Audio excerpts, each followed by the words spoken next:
9.1 is a section on what is called sequences. So let's talk about the definition of a sequence. A sequence is an ordered list of, in our case, numerical values, most likely real numbers, but a sequence is an ordered list of numerical values. An infinite sequence, which is what we're going to be studying, an infinite sequence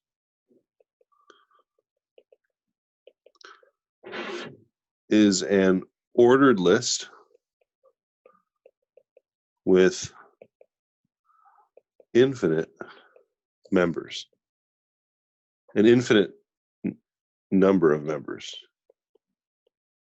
or number of values. Notation.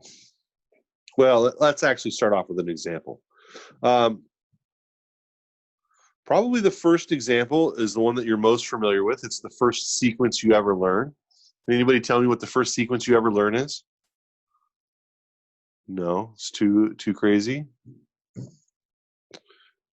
1, 2, 3, 4, 5, 6. And then once we've established a pattern, we have a good idea for what's coming next. We put these 3 little dots, which is known as an ellipsis, which means that this continues indefinitely.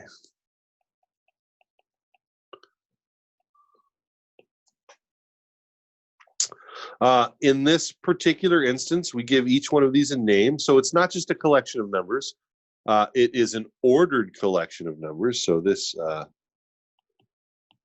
is a collection of values in a specific order, where here A1 is so notation. We use the letter A for an arbitrary value in the sequence somewhere, and this is the subscript. Subscript gives the position of the value in the list. And here that's pretty straightforward. A1 is equal to 1. The second term in the list in our sequence is 2. A3 is equal to 3. And there is a direct correlation in this instance between the subscript and the value in the sequence, because this is such a simple sequence, right? But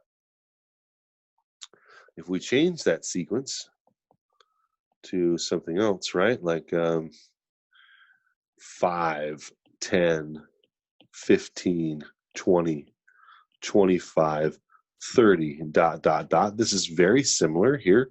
The first term is 5. The second term is 10. The third term is 15, and this continues. And there is a correlation between what's called the subscript and the value. And that's really the key to a lot of these sequences is, can you find the pattern? Can you describe what's happening as we go from term to term? So in both of these cases,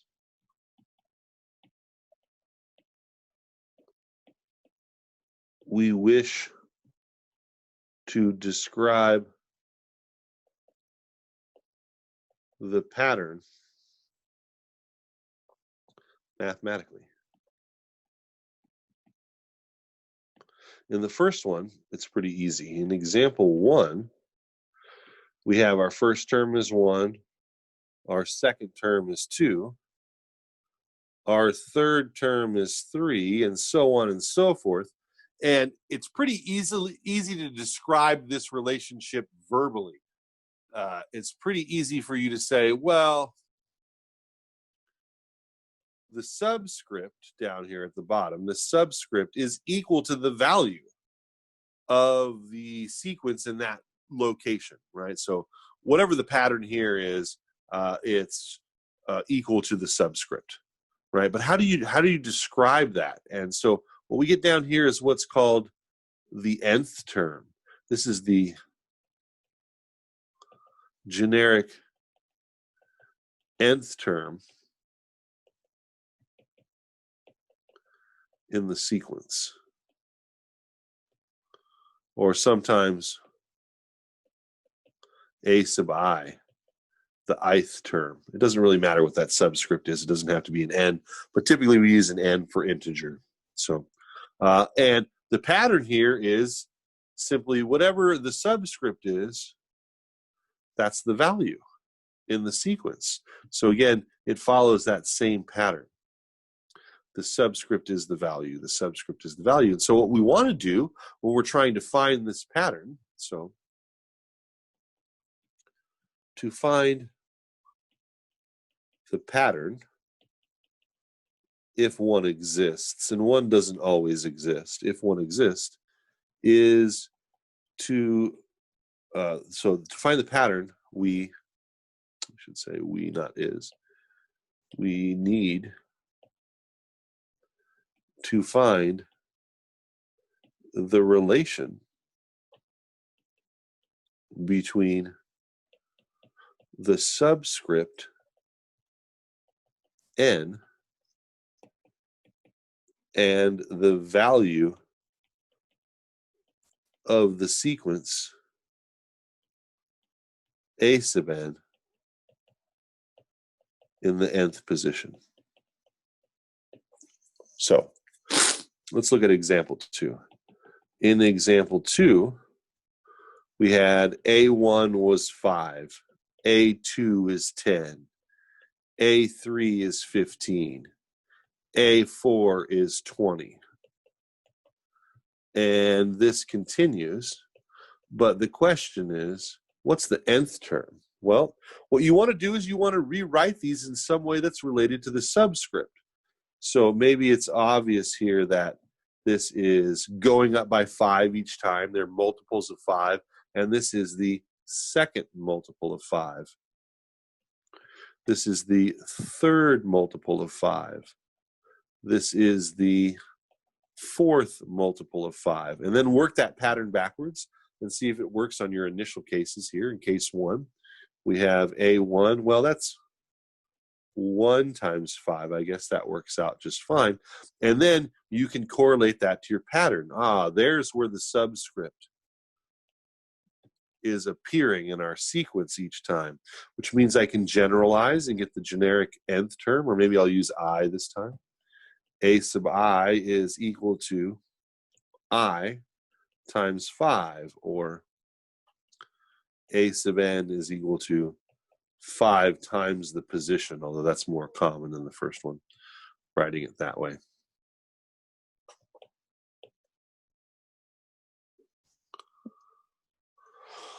Okay, so that's one basic version of this. Let's take a look at this from the other end. Instead of trying to find a pattern, they can give you the pattern.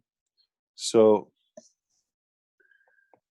example 3, what are the first 5 terms of the sequence described by A sub n is equal to 5n minus 1 over 3 to the n. So here they're giving us a pattern.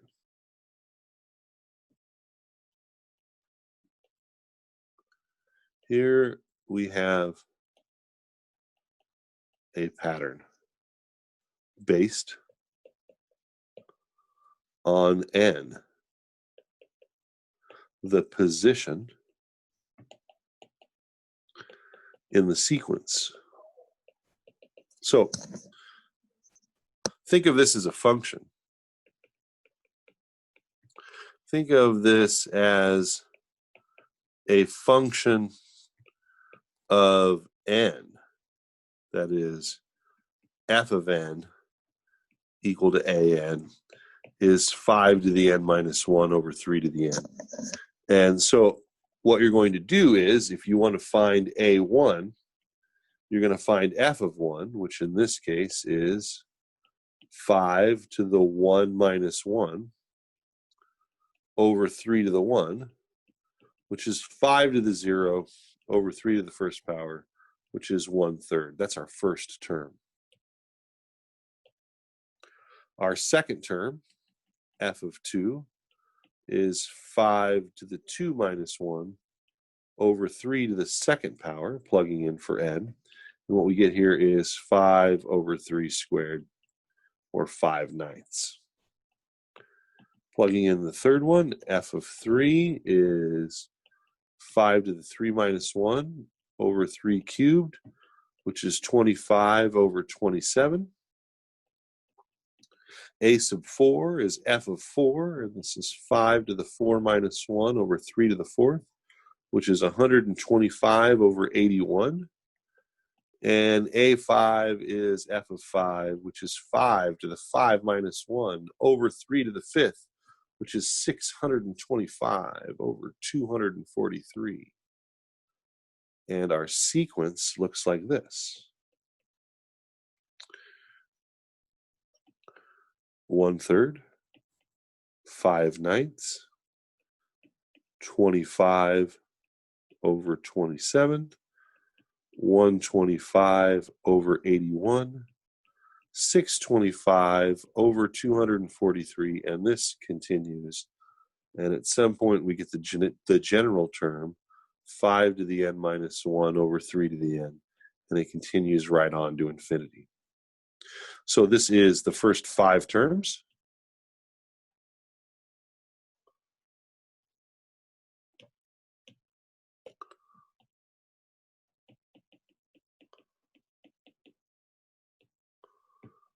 And this is the general nth term form, our general form.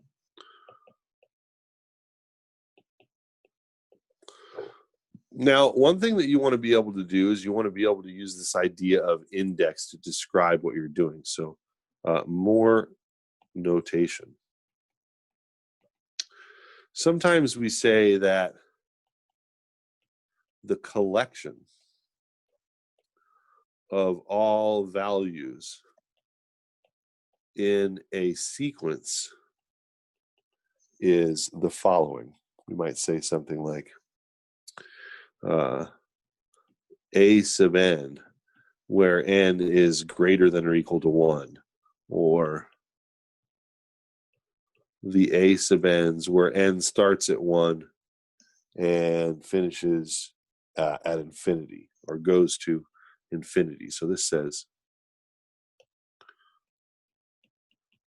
start with n equals 1 and continue until, well, continue indefinitely. So as another example, you might see something like this. Example 4.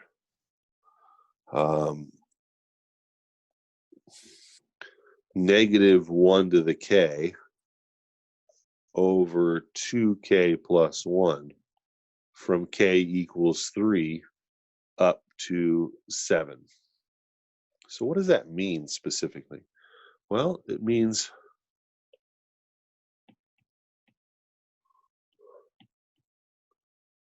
generate values from the sequence a sub k equal to negative 1 to the k over 2k plus 1, starting with k equals 3 up to k equals 7. So if k equals 3, a sub 3 is equal to negative 1 to the third power divided by 2 times 3 plus 1, which is negative 1 over 7. That's our third term. When k is 4, we get a sub 4, which is negative 1 to the 4th power, over 2 times 4 plus 1, and that's equal to 1/9. A equals 5. Sorry, n equals 5 gives us a5 equal to negative 1 to the 5th over 2 times 5 plus 1, which is negative 1 over 11. And maybe at this point, you have the pattern. Maybe you see what's happening here. These are changing in a certain manner from term to term. These are what are called alternating terms, meaning that they flip sign every term, and the denominators are odd here. So odd terms in denominator. So that's the key here, is it's alternating and the terms are odd. That's a description of what's going on here. So maybe you could tell me what happens when a is 7. A sub 7, well, it was negative, positive, negative. This next one will be a positive one in the numerator, and the next odd term in the denominator is going to be 13. And then that's it for our, oops, I skipped 6, excuse me. That was A6.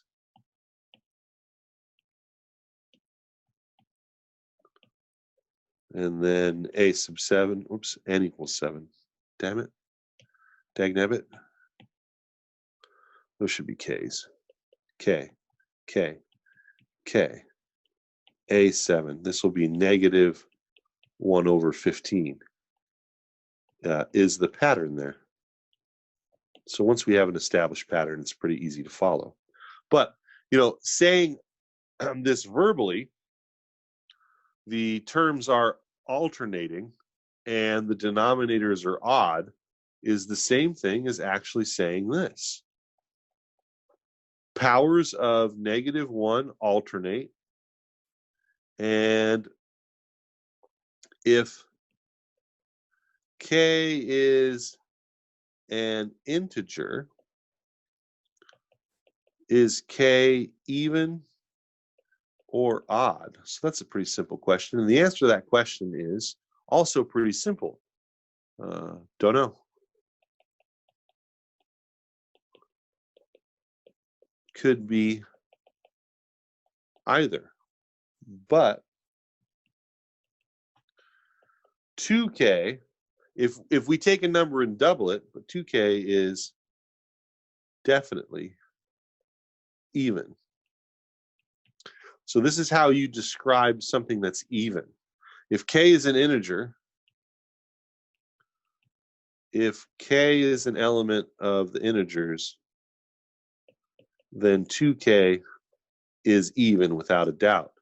And if k is an element of the integers, then if 2k is even, adding 1 must make it odd. So 2k is even, 2k plus 1 is odd. And that's how you describe even and odd things in this setting.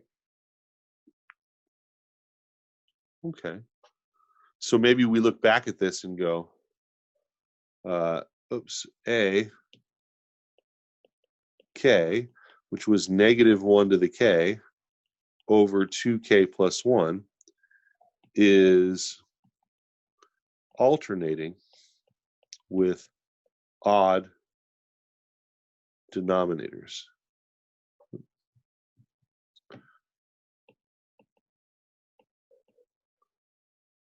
So that's verbally what's going on. And specifically, we're starting with the third and going to the 7th. So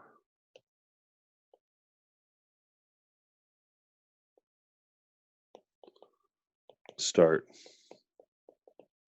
finish. Okay. Anyway, those are the basics.